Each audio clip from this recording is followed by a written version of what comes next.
avait été arrêtée en novembre 2021. Lilia Tchanicheva, une alliée d'Alexeï Navalny. Ce mercredi, la spécialiste d'expertise comptable faisait face au juge.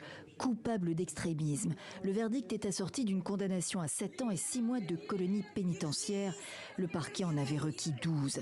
Interdite de gérer des sites internet et d'organiser des rassemblements de masse pendant 7 ans, Lilia Tchanicheva paye son adhésion au fonds de lutte anticorruption de l'opposant Navalny, lui-même emprisonné. Son organisation étiquetée extrémiste par les autorités. Croyez en vous, travaillez pour des changements positifs.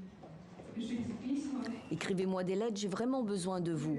Les autres prisonniers politiques ont aussi besoin de vous. Et notre malheureux pays a besoin de vous. Je ne baisse pas les bras non plus. Je crois qu'ensemble, nous pouvons faire de la Russie un pays libre, pacifique et humain.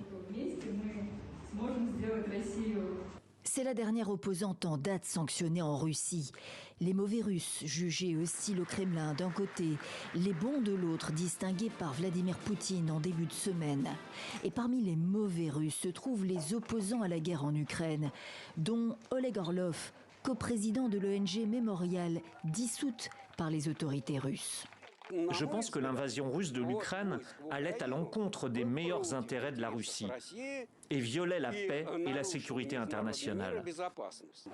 Orlov est accusé d'avoir discrédité l'armée russe, ce qu'il rejette pour avoir notamment manifesté contre l'offensive de la Russie en Ukraine et avoir publié un article critique des autorités intitulé « Il voulait le fascisme, ils l'ont tué ». Son procès est en cours depuis jeudi dernier.